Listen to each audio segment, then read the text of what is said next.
Hey, this is Marco, and in this video I'm going to show you how to connect wallet on NotCoin. But before I show you how to do that, subscribe to the channel, it helps me out a lot. So basically what you want to do is go to your Telegram and open up NotCoin by clicking on Earn. Once you are here, at the top you're going to see connect this wallet or just connect wallet.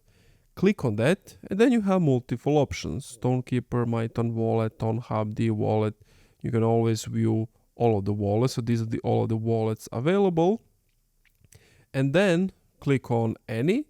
And basically what you want to do is follow on-screen instructions based on the wallet you want to connect. The on-screen instructions are pretty simple. And once you have done the steps, you're going to see your wallet right over here. And that's it. Thank you for watching this video. If you enjoyed, leave a like, comment, subscribe. If you're having some issues, let me know the problem in the comments down below and I'll do my best to help you out.